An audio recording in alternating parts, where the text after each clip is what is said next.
नमस्ते प्यारे बच्चों, कोऑर्डिनेशन कंपाउंड्स 8th लेसन। बहुत ही इंटरेस्टिंग लेसन है ये। टॉपिक हमारा है इसमें क्रिस्टल फील्ड थ्योरी। बहुत ही सक्सेसफुल थ्योरी है, पढ़ने में भी आपको इसको बहुत मज़ा आने वाला है। देखिए पहला शब्द लिखा, उसमें भी हमने फील्ड को मिस कर दिया। क्रिस्टल फील्ड थ्योरी, ठीक है, यहाँ पे आप समझ लीजिएगा। पढ़ने में भी इसको आपको बहुत मज़ा आने वाला है, इसलिए क्योंकि वैलेंस बॉन्ड थ्योरी की जो कमियां थी, जैसे देखिए वैलेंस बॉन्ड थ्योरी में हम लोग प्रॉपरली अगर हम देखें तो वैलेंस बॉन्ड थ्योरी से हम मैग्नेटिक कैरेक्टर नहीं बता सकते थे, कॉम्प्लेक्सेस के कलर के बारे में नहीं बात कर सकते थे। ये उसकी मैं लिमिटेशंस की बात कर रहा हूँ। जब अगर कभी आपसे लिमिटेशंस पूछी जाएँ तो आप ये बात मेंशन करेंगे कि वैलेंस बॉन्ड थ्योरी प्रॉपरली ना तो मैग्नेटिक कैरेक्टर के बारे में क्वांटिटेटिवली बताती थी, ना ही कलर्स के बारे में बता सकती थी, और यहाँ तक कि वीक लिगेंड और स्ट्रॉन्ग लिगेंड हम कैसे और किसको माने ये भी नहीं बता पाती थी, उसके बीच में डिस्टिंग्विश नहीं कर पाती थी। बेशक हमने उसकी वीक फील्ड लिगेंड और स्ट्रॉन्ग फील्ड लिगेंड का इस्तेमाल वहाँ किया, लेकिन वो जानकारी हमको बेटर मिली है क्रिस्टल फील्ड थ्योरी के बाद में।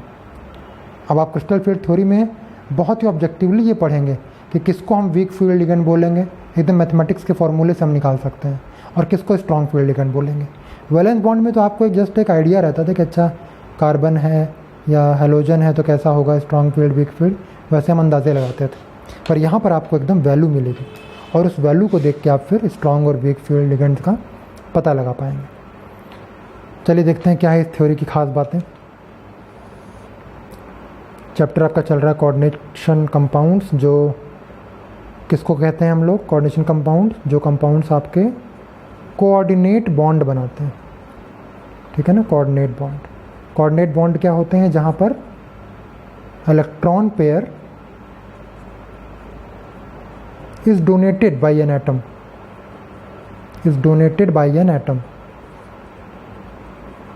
अभी हम लोग सिर्फ इंट्रोडक्शन, अभी सिर्फ इसका प्रीफेस पढ़ रहे हैं, क्रिस्टल फील्ड थ्योरी अभी शुरू नहीं हुई है।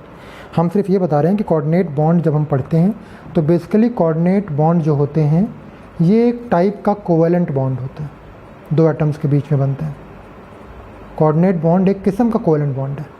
कोवेलेंट में क्या होता था, इलेक्ट्रॉन्स जितने भी आपके दो कॉन्स्टिट्यूएंट्स हैं वो शेयर कर रहे हैं, शेयरिंग करके वो बॉन्ड बना रहे हैं। यहाँ पर फ़र्क इतना है कि यहाँ पर दोनों इलेक्ट्रॉन एक ही एटम दे रहे हैं, तो ये एक किस्म का कोवेलेंट बॉन्ड था। क्रिस्टल फील्ड थ्योरी क्या मानती है, crystal field theory central metal atom को और लिगेंड्स को चार्ज मानती है, पॉइंट चार्ज मानती है। It assumes central metal atom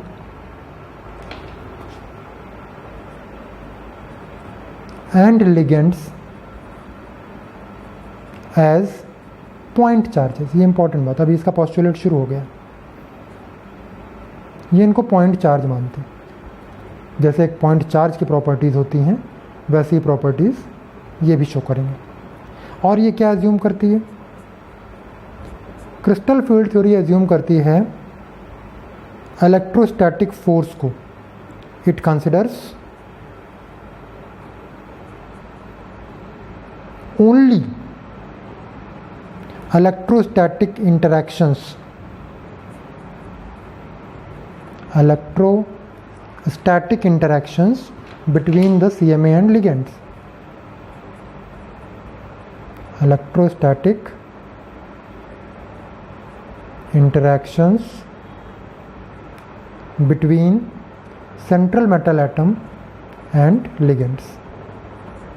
बड़ी इंपॉर्टेंट बात। ये कोवेलेंट नेचर को मानती ही नहीं है। ये क्या मानती है, तो मानती है कि CMA और लिगेंड क्या है, यूनिट चार्ज, और ये सिर्फ इलेक्ट्रोस्टैटिक इंटरेक्शन की बात करती है। किसके बीच में, CMA और लिगेंड्स के बीच में। CMA भी यहाँ पर पॉइंट चार्ज है, लिगेंड भी यहाँ पर पॉइंट चार्ज है। आपने पढ़े हुए ना लिगेंड्स कैसे होते थे। लिगेंड्स आपके पॉजिटिव लिगेंड्स होते थे, कम होते हैं पर होते हैं। आपने नेगेटिव लिगेंड्स के बारे में पढ़ा है। तो ये सब क्या है, ये सब पॉइंट चार्जेस हैं, पॉइंट चार्जेस। आपने न्यूट्रल लिगेंड भी पढ़ा हुआ है, पढ़ा है ना, याद नहीं है क्या, याद आया। न्यूट्रल लिगेंड कितने सारे हैं, जैसे वाटर, अमोनिया, ये आपके न्यूट्रल लिगेंड्स हैं। न्यूट्रल लिगेंड्स को कैसे मानेगी ये?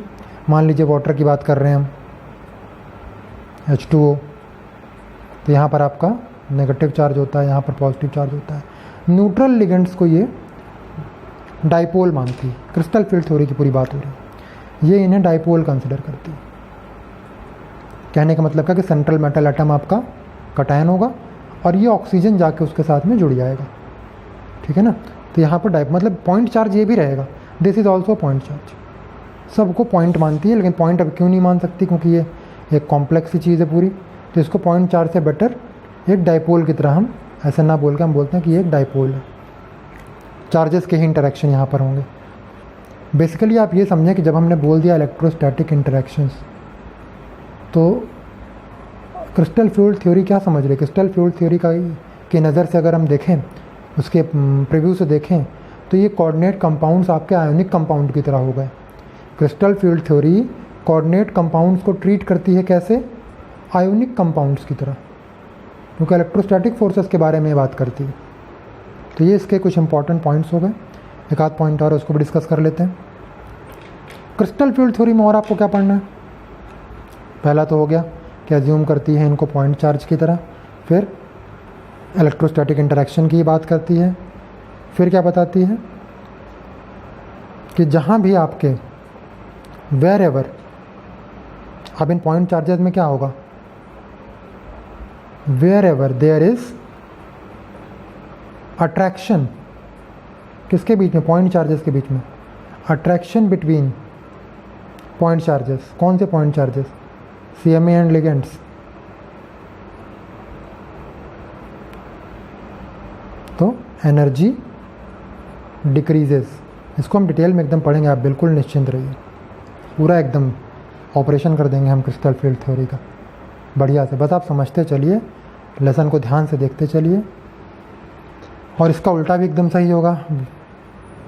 वेयर रिपल्शन अकर्स, रिपल्शन भी होगा लिगेंड्स के बीच में आपस में। रिपल्शन जहाँ भी रिपल्शन, जहाँ भी सेम चार्जेस आ जाएंगे वहाँ रिपल्शन होगा, और जहाँ भी रिपल्शन होगा एनर्जी इंक्रीजेस। ठीक, ये चीज़ आपको ध्यान रखनी है।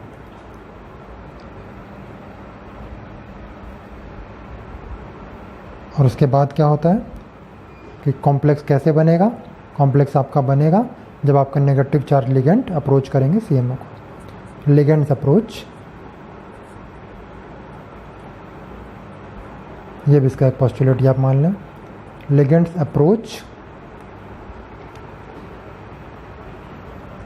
पेन में चेंज कर लेता हूँ। आज मैं आप लोगों के लिए नए पेन का सेट भी लाया हूँ। Ligands approach to CMA for making complexes. Generally आपके जो ज़्यादातर लिगेंड्स हैं वो कैसे होते हैं? वो आपके नेगेटिव होते हैं मैक्सिमम केसेस में। ठीक है, तो ये कुछ इसके इम्पॉर्टेंट फीचर्स हो गए क्रिस्टल फील्ड थ्योरी की। आइए इनको बारी बारी समझते हैं कि क्या होती है क्रिस्टल फील्ड थ्योरी।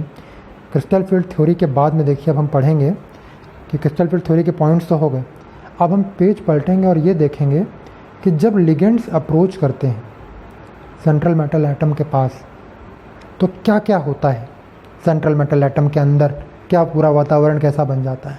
उस चीज़ को हम एकदम एटम के अंदर घुस के देखेंगे। आइए समझते हैं। देखिए बेसिकली जो चीज़ हम पढ़ने जा रहे हैं वो ये है, उसका नाम है क्रिस्टल फील्ड स्प्लिटिंग। ये कब होगी? जब लिगेंड्स अप्रोच करेंगे, व्हेन लिगेंड अप्रोचेस CMA, तब ये स्प्लिटिंग आपको देखने को मिलती है। वैसे नहीं होती। वैसे तो जितने भी आपके सेंट्रल मेटल एटम हैं जनरली कौन से होते हैं? जनरली आपके D ब्लॉक के एलिमेंट्स जो हैं वो सेंट्रल मेटल एटम की तरह बिहेव करते हैं। ये बात आप जानते हैं, है ना। D ब्लॉक के एलिमेंट में जो आपके D ऑर्बिटल हैं वैकेंट होते हैं। तो देखिए जनरली क्या होता है, जनरली ये आपके जो 5 ऑर्बिटल आप बनाते हो D वाले, जब लिगेंड नहीं है आसपास में कहीं भी, तो ये सब एक एनर्जी लेवल पे होते हैं। इनको हम बोलते हैं डीजेनरेट ऑर्बिटल्स।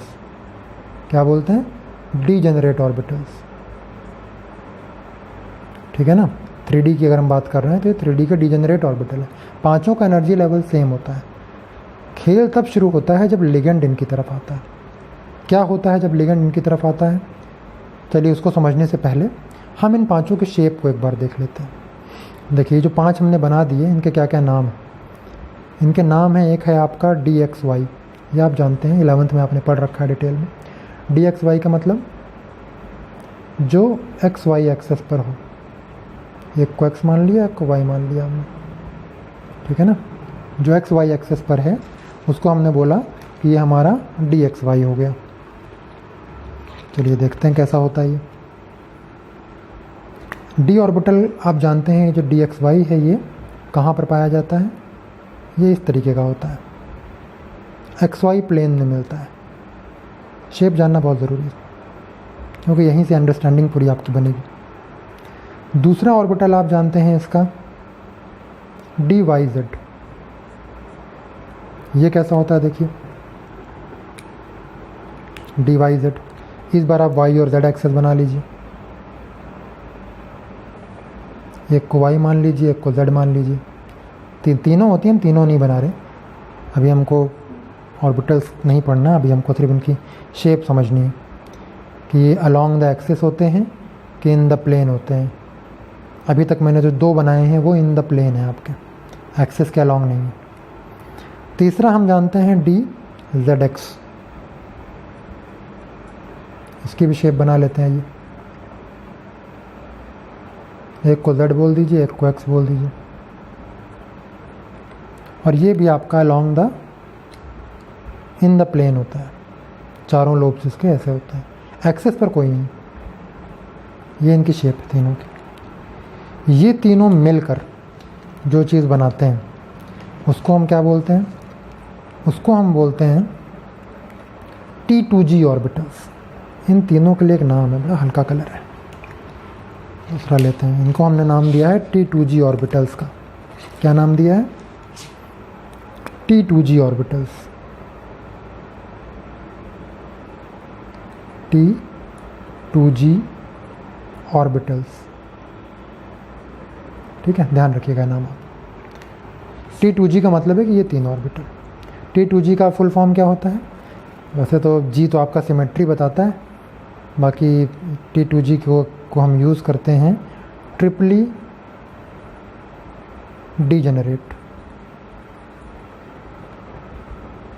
ऑर्बिटल्स हैं ये, मतलब 3 ऑर्बिटल्स हैं। अब इसके एक एक वर्ड पे मत जाइएगा, बस इतना आप ध्यान रखें कि T2G आपका ट्रिपली डीजेनरेट है, 3 ऑर्बिटल है और तीनों डीजेनरेट हैं। डीजेनरेट मतलब क्या होता है, डीजेनरेट मतलब कि तीनों की एनर्जी सेम है, तीनों में एक ही किस्म की बॉन्डिंग तो आपको दिख रही है, कुछ अलग थोड़ी है, तीनों अलॉन्ग द प्लेन है, बस एक्सेस डिफरेंट है। इसके बाद बारी आती है 2 और ऑर्बिटल हमारे पास होते हैं, उनको भी देख लेते हैं वो कैसे होते हैं।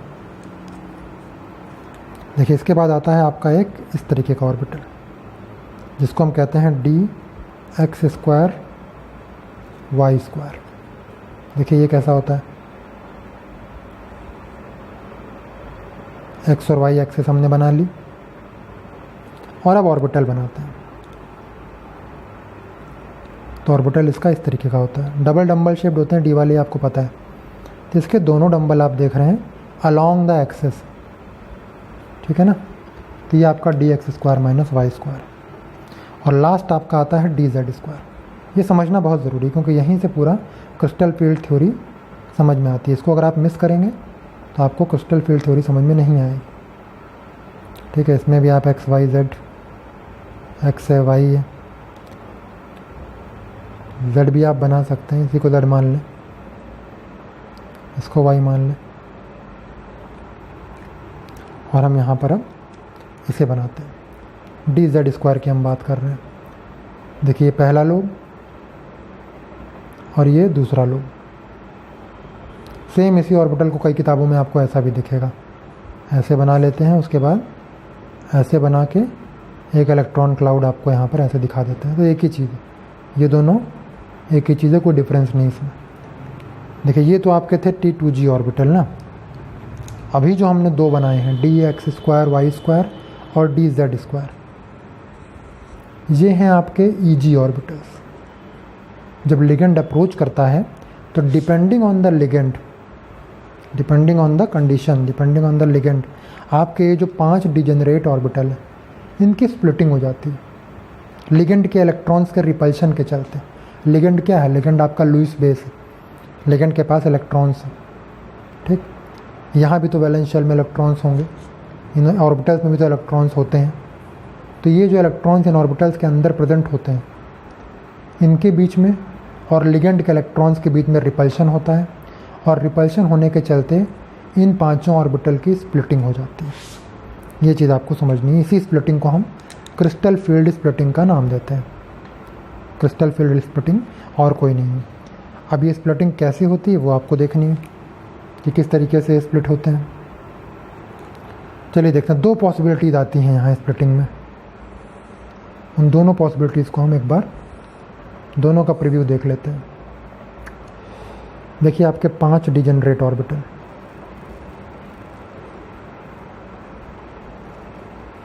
हो सकता है कि लिगेंड के आने पर ये इस तरीके से स्प्लिट हो जाए, 3 ऊपर आ जाएं।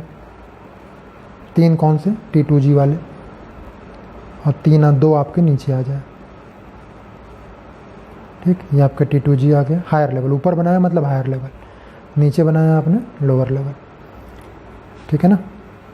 T2G और Eg, ये हम किस में पढ़ रहे हैं? ये हम लोग अभी जी हम लगा के चल रहे हैं ना, तो ये हम ऑक्टाहेड्रल के लिए सिंबल जी का वाला यूज़ करते हैं जब एक ऑक्टाहेड्रल फील्ड में स्प्लिटिंग होगी। ये भी ध्यान रखना है कि यहाँ पर जो जी हम लगा रहे हैं ये ऑक्टाहेड्रल फील्ड में ही लगेगा आपका। ऐसे कॉम्प्लेक्सेस जो आपके ऑक्टाहेड्रल कंपाउंड्स बनाते हैं वहाँ पर आप T2G और Eg लिखते हो। जब आप पढ़ोगे टेट्राहेड्रल तो आप सिर्फ T2 लिखोगे और E लिखोगे, फिर वहाँ पर आप G हटा लोगे क्योंकि वहाँ पर फिर सिमेट्री नहीं होती। यहाँ पर सिमेट्री के चलते आपको ये G वर्ड हम लगा रहे हैं। अच्छा चलिए, दूसरी पॉसिबिलिटी क्या है? दूसरी पॉसिबिलिटी है कि ये 5 आपके यहाँ पर हैं और स्प्लिटिंग हुई, 2 ऊपर आ गए Eg वाले और T2G आपका नीचे आ गया। बस यही 2 पॉसिबिलिटी है, ठीक है। तो इस तरीके के 2 पॉसिबिलिटीज़ आपके पास बन जाती हैं। अब देखिए, एक बड़ी इंपॉर्टेंट बात मैं आपको बताने जा रहा हूँ, ध्यान सुनिएगा। यहाँ हमने 2 पॉसिबिलिटीज़ बता दी, ठीक। ऑक्टाहेड्रल फील्ड में क्या होता है अब ये समझ लीजिए। ये वाला जो अरेंजमेंट है, जब हम ऑक्टाहेड्रल कॉम्प्लेक्स में स्प्लिटिंग को बताते हैं तो स्प्लिटिंग इस तरीके से होती है, मतलब Eg वाले ऊपर आ जाते हैं, हाई एनर्जी में होते हैं, और T2G वाले नीचे रहते हैं। ये वाला केस आपका ऑक्टाहेड्रल सिमेट्री या ज्योमेट्री में आपका आता है। ऑक्टाहेड्रल कंपाउंड्स में कई वर्ड में यूज़ कर रहा हूँ, ऑक्टाहेड्रल कंपाउंड, ऑक्टाहेड्रल ज्योमेट्री, ठीक है ना। जी हम लगा रहे हैं इसलिए सिमेट्रिकल भी हम वर्ड यूज़ कर ले रहे हैं। तो ये ऑक्टाहेड्रल कंपाउंड्स में ऐसा वाला स्प्लिटिंग आपको बनाना होता है। ऐसा वाला क्यों बनाना होता है, चलिए उसके रीज़न को समझते हैं कि ऑक्टाहेड्रल में ऐसा क्यों होता है और ऐसा क्यों नहीं होता। पेज को पलटते हैं और अगला टॉपिक हमारा यही होगा कि crystal field splitting octahedral complexes में इस तरीके की क्यों होती है, जिसमें Eg ऊपर आता है और T2G नीचे आता है। ये हमारा नेक्स्ट टॉपिक है, ठीक है। चलिए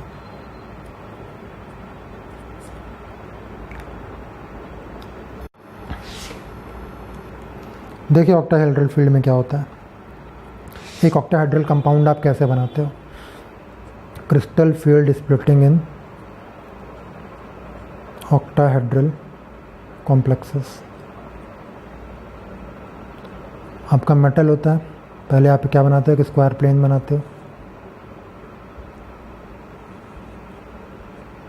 उसमें मेटल रख देते हो, लिगेंड रख देते हो, एक ऊपर एक नीचे,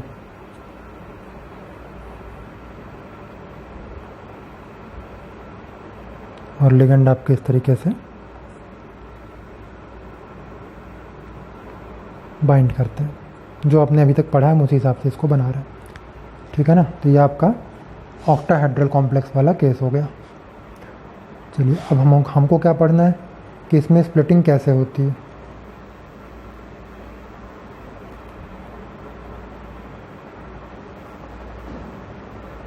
चलिए देखते हैं। यहाँ पर आप ये बात समझेंगे कि देखिए हम किसी भी एक एक्सिस को अगर क्या मान लें,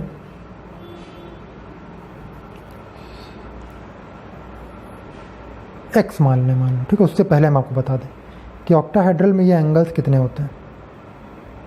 एम और एल के बीच के जो एंगल्स हैं वो कितने होते हैं, वो आपके 90 होते हैं। एल और एल के बीच के आप एंगल देखोगे तो वो भी आपके 90 डिग्री के होते हैं। इस बात को समझिएगा ध्यान से। ऑक्टाहेड्रल ज्योमेट्री की एक खास बात है कि यहाँ पर जो एंगल्स आपके बन रहे हैं वो 90 डिग्री वाले हैं। अब देखिए अगर हम किसी एक को भी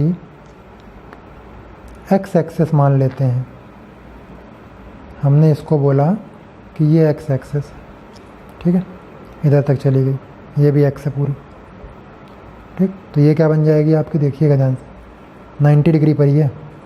तो इसको हम वाई बोल पाएंगे कि नहीं, पहले आप डिसाइड कर लें कि अगर हमने इसको एक्स बोल दिया तो ये एकदम 90 पर है, वाई पर है। ऑक्टाहेड्रल में एंगल ही 90 का होता है और ऑटोमेटिकली ये आपका बन जाएगा जेड एक्सिस, ठीक। अलोंग द एक्सिस लिगेंड्स कहाँ से अप्रोच कर रहे हैं, लिगेंड्स आपको along the axis he approach कर रहे हैं, ठीक है ना। यहीं पर तो इसके ऑर्बिटल्स भी हैं। अगर आप देखो तो जो डी ऑर्बिटल आपके हैं सेंट्रल मेटल एटम के, ये जो मेटल है इसके ऑर्बिटल भी तो इसी एक्सिस पर है ना, ऐसे ही तो होंगे ना ऑर्बिटल इसके। तो ऑर्बिटल जहाँ हैं उसी डायरेक्शन में एकदम directly head on ligands approach कर रहे हैं, तभी तो कॉम्प्लेक्स आपका बना। ध्यान समझिएगा बात को। लिगेंड्स आपके जिस डायरेक्शन से अप्रोच कर रहे हैं वो डायरेक्शन एक लाइन में पड़ रही है, स्ट्रेट लाइन में पड़ रही है। किसके साथ, ऑर्बिटल्स के साथ, सेंट्रल मेटल एटम के ऑर्बिटल्स के साथ। जो इलेक्ट्रॉन्स इन ऑर्बिटल्स में होंगे और जो लिगेंड्स के इलेक्ट्रॉन हैं उनके बीच में रिपल्शन मैक्सिमम होगा। Repulsion will be maximum between electrons of ligand approaching ligand and central metal atom, जिससे क्या होगा, एनर्जी इंक्रीज कर जाएगी। किसकी एनर्जी इंक्रीज कर जाएगी बताइए, एनर्जी उसी की इंक्रीज करेगी जो अलोंग द एक्सिस होंगे। कौन कौन से ऑर्बिटल ऐसे हैं डी में जो अलोंग द एक्सिस होते हैं। डी में 5 ऑर्बिटल हैं, मैं फिर लिख दे रहा हूँ, D X Y, D Y Z, D Z X, D X square Y square और डी जेड स्क्वायर। इन पांचों में से कौन से ऐसे ऑर्बिटल हैं जो अलोंग द एक्सिस लाई करते हैं, तो वो आपको मिलेंगे ये वाले, डी एक्स वाई और डी जेड स्क्वायर। आपका ये दो आपके अलोंग द एक्सिस लाई करते हैं। ये दो ऑर्बिटल जहाँ भी होंगे ये सबसे ज़्यादा रिपल्शन फील करेंगे और इन दोनों को ही तो ईजी कहा जाता है, इनकी एनर्जी बढ़ जाएगी। ये तीनों कहाँ होते हैं, ये तो इन द प्लेन होते हैं, इनकी एनर्जी कम रहेगी, ये नीचे रह जाएंगे। तब हम इसको कैसे बनाएंगे, अब देखिए इसको ध्यान समझिएगा, यही पूरा खेल है। यहीं पे आप समझ गए तो पूरे आपको क्रिस्टल फील्ड थ्योरी समझ में आ जाएगी। जो आपके 5 ऑर्बिटल थे, 1 2 3 4 5, अभी क्या है, ये भी डीजेनरेट है। जब लिगेंड इनको अप्रोच करता है तो ये अपनी डीजेनरेसी को खो देते हैं, दे लूज देयर डीजेनरेसी, और ये 5 आपके डिवाइड हो गए। कहाँ पर बात चल रही है, ऑक्टाहेड्रल कॉम्प्लेक्स में बात चल रही है। ऑक्टाहेड्रल कॉम्प्लेक्स में क्या होता है कि जो ऑक्टाहेड्रल कॉम्प्लेक्स की ज्योमेट्री है उसमें लिगेंड्स के बीच में, सेंट्रल मेटल एटम के बीच में 90 डिग्री के कॉरेस्पॉन्डिंग एंगल्स होते हैं। एक्स वाई जेड एक्सिस भी 90 डिग्री पर ही होती है।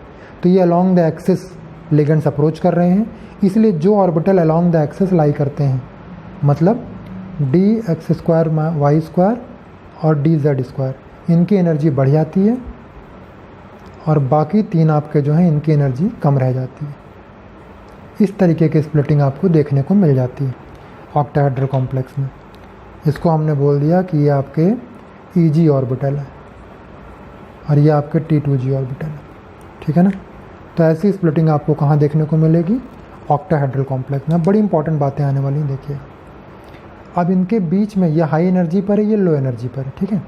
इनके बीच में जो एनर्जी का डिफरेंस है, ये डिफरेंस, एनर्जी का डिफरेंस, इसको क्या बोलते हैं? इसको बोलते हैं हम डेल्टा ओ, ठीक। डेल्टा ओ का मतलब crystal field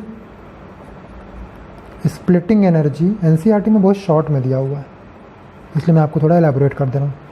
crystal field splitting energy in octahedral complexes, octahedral complexes, ठीक है। डेल्टा ओ का हमने नाम दिया। ये हाई एनर्जी पे है, ये लो एनर्जी पे है, ये मीन लेवल है, दिस इज़ मीन लेवल। और इसके ऊपर की कहानी भी पूरी फिक्स है कि जो आपका ये वाला, ये एनर्जी डिफरेंस है, ये भी नपा हुआ एकदम। ये कितना होता है? ये होता है 3/5 डेल्टा ओ। और ये नीचे वाला, ये आपका होता है 2/5 डेल्टा ओ, ठीक है। इसको आप अगर डेसिमल में लिखेंगे तो 3/5 का मतलब 0.6 होगा। ये डिफरेंस ऊपर वाला, ये आपका 0.6 डेल्टा ओ है, और ये आपका 0.4 डेल्टा ओ है, ठीक है। इसको हम कई बार अभी लिखेंगे, आपको चीज़ें और क्लियर हो जाएंगी। अभी आप इतना ध्यान रखिए कि हमने यहाँ पर स्प्लिटिंग कर दी है। डायग्राम को एक बार मैं बड़ा सा बना दे रहा हूँ जिससे आपको समझ में आ जाए हम क्या बना रहे हैं। हम डी ऑर्बिटल बना रहे हैं, और उसके बाद लिगेंड अप्रोच करने पर जो इनकी स्प्लिटिंग होती है ऑक्टाहेड्रल कॉम्प्लेक्स में, उसको बना रहे हैं। Eg ऊपर आ जाता है, T2G नीचे रह जाता है। ये बात हमने बता दी आपको। ये Eg है, ये T2G है। इनके बीच में जो एनर्जी डिफरेंस है उसे क्या बोला जाता है? इस एनर्जी डिफरेंस को बोलते हैं डेल्टा ओ। डेल्टा ओ का मतलब crystal field splitting energy in octahedral complexes, ठीक है। ये बात हो गई। इसको हमने बताया मीन लेवल, ये डिजनरेट वाला लेवल था। ये कितना ऊपर चला गया Eg वाला? इसकी वैल्यू कितनी है? इसकी वैल्यू हमने बताई आपको 3/5 डेल्टा ओ। ये क्या वैल्यू रखता है नीचे वाला? ये रखता है 2/5 डेल्टा ओ, ठीक है। तो ये छोटी छोटी बातें, इसको आपको ध्यान रखना है। ये क्रिस्टल फील्ड स्प्लिटिंग है आपके ऑक्टाहेड्रल फील्ड के अंदर, ठीक है। तो इतना आप समझ गए होंगे कि ऑक्टाहेड्रल कॉम्प्लेक्स है तो ज़्यादा एनर्जी किसकी होगी? जो अलोंग द एक्सिस लाई करते हैं। जो इन द प्लेन है उनकी एनर्जी कम रह जाती है, ठीक। चलिए आगे बढ़ते हैं। तो चलिए, this is all about crystal field splitting in octahedral field, ठीक। Crystal field splitting in octahedral field. अगला टॉपिक हमारा होगा crystal field splitting in tetrahedral field. उसको भी देख लेते हैं। यहाँ पर देखिए, जो हम CFSE निकाल रहे हैं ना, क्रिस्टल फील्ड स्प्लिटिंग एनर्जी, इसको CFSE भी कहा जाता है। ये कहीं आपको आगे चल के का कॉम्प्लेक्सेस की स्टेबिलिटी के बारे में भी जानकारी देगी कि CFSE ज़्यादा होगी तो ज़्यादा स्टेबल होगा, या कम होगी तो ज़्यादा कम स्टेबल होगा। जो भी होगा रीज़न हम आपको बताएंगे। अभी देखिए, स्टेबिलिटी पता करने के आपने इस चैप्टर में 2 तरीके पढ़ लिए। एक क्या पढ़ा था आपने, शायद अभी वीडियो में मैंने कवर नहीं किया, EAN रूल, उससे हम स्टेबिलिटी पता करते थे। एक हम CFSE से भी पता करेंगे। और इन दोनों के बाद में हम और स्टेबिलिटी किससे पता करेंगे? हम स्टेबिलिटी पता करेंगे सॉल्वेशन से। जो आप लोग सॉल्वेशन करते आए हो 11th क्लास में, केमिकल इक्विलिब्रियम चैप्टर में पढ़ा था। और एक लेसन इस पर अलग से हमारा होगा, ये कौन ज़्यादा आपका रिलायबल तरीका है स्टेबिलिटी को डिस्क्राइब करने का, ठीक है। चलो अभी हम आते हैं crystal field splitting in tetrahedral complexes पे। देखिए, टेट्राहेड्रल कॉम्प्लेक्स कैसा होता है पहले तो ये समझ लीजिए। जानते भी हैं आप लोग, मेटल हो गया आपका, एक लिगेंड ऊपर लिख देते हैं, यहाँ पे लिगेंड लिख देते हैं, इधर लिख देते हैं लिगेंड, इधर लिख देते हैं लिगेंड, इस तरीके से होता है, ठीक है। हमको पता है इसका एंगल कितना होता है। कितना होता है बताइए? यह एंगल आपका, सारे एंगल आपके 109 डिग्री और 28 मिनट के होते हैं। अगर आप कहीं पर भी एक वैल्यू फिक्स कर दो, ठीक है, कहीं पर भी एक वैल्यू आप फिक्स कर दो, एक्स एक्सिस फिक्स कर दो, तो क्या वाई और जेड, ये सब एक्स वाई जेड एक्सिस आपकी कहीं भी यहाँ पर आपको अलोंग द प्लेन दिखेंगी? सॉरी अलॉन्ग द एक्सिस दिखेंगी, जैसा ऑक्टाहेड्रल में हो रहा था ना कि एक्स वाई जेड आपकी मैच कर रही थी मेटल और लिगेंड के एक्सिस के साथ। यहाँ पर देखिए आपका अगर एक्स एक्सिस इधर है एक्स, तो वाई आपका इसके ऊपर नहीं आएगा, वाई तो इसका कहीं और आ जाएगा और जेड इसका और ही कहीं रहेगा, ठीक है ना। अगर आपने इसको ऐसे बनाया, इसको ऐसे बनाया, तो जेड आपका कुछ ऐसा आ जाएगा। तो इसमें आप देखिए, इसमें कहीं भी आपको अलॉन्ग द एक्सिस नहीं मिलेगा लिगेंड्स के अप्रोच करने का तरीका, ये एकदम उसका उल्टा है। इसमें जो आपके लिगेंड्स हैं वो कैसे अप्रोच कर रहे हैं, वो इन द प्लेन अप्रोच कर रहे हैं, ऑक्टाहेड्रल से डिफरेंट। और जब इन द प्लेन अप्रोच करेंगे तो इन द प्लेन वाले ऑर्बिटल कौन कौन थे, D X Y, D Y Z और डी जेड एक्स। इनके इलेक्ट्रॉन्स के साथ इंटरेक्शन ज़्यादा होगा लिगेंड्स के इलेक्ट्रॉन्स का।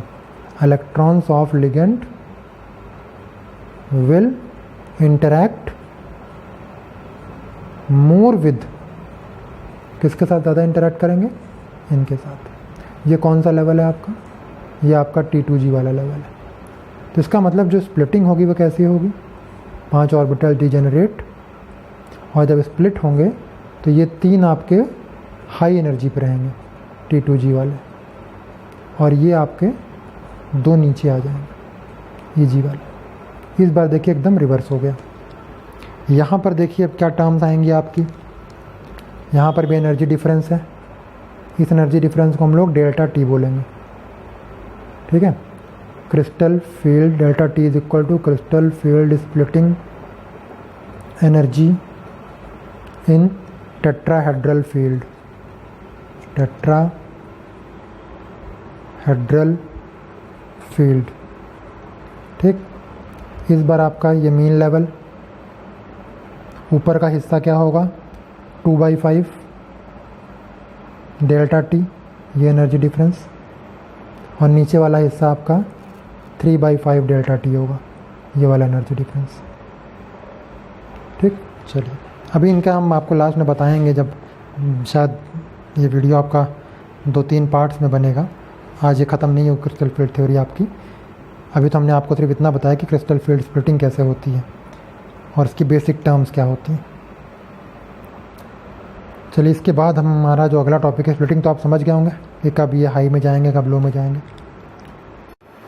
चलिए जो हमने आज की क्लास में पढ़ा है उसको एक बार एक लाइन में आपको लिख के बता दें। आज हमने बेसिकली आपको पोस्टुलेट्स बताए, इम्पॉर्टेंट फीचर्स बताए, postulates of crystal field theory, और इसके बाद हमने आपको बताया crystal field splitting in octahedral and tetrahedral field, ठीक है। इसको आज आप रिवाइज करें। इसके बाद अगली क्लास में हम लोग आपको बताएंगे कि जो क्रिस्टल फील्ड स्प्लिटिंग एनर्जी है ये किन फैक्टर्स पर डिपेंड करती है, और उसके बाद हम इलेक्ट्रॉन्स की फिलिंग सीखेंगे कि इलेक्ट्रॉन्स जो डिजेनरेट ऑर्बिटल्स में होते हैं इन्हें कैसे भरना है हमें, ठीक है, जिससे हम सही हाइब्रिडाइजेशन वगैरह निकाल सकें। ये crystal field theory valence bond theory से इस मामले में एडवांस है कि ये हमको एकदम सही हाइब्रिडाइजेशन और रीज़न के साथ बताती है, मैग्नेटिक कैरेक्टर को एक्सप्लेन करती है, कलर्ड कॉम्प्लेक्सेस को एक्सप्लेन करती है, और बहुत ही क्लियर डिमार्केशन करती है स्ट्रॉन्ग फील्ड लिगेंड और वीक फील्ड लिगेंड में। ये सारी बातें अभी हम डिस्कस करेंगे।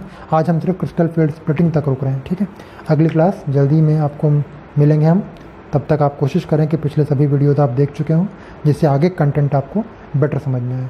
आज जितना हमने बताया अभी तक, इसको 1 बार 2 बार आप कई बार देखें, अपने नोट्स बनाएं और समझ कर नोट्स बनाएं। Thank you, bye bye.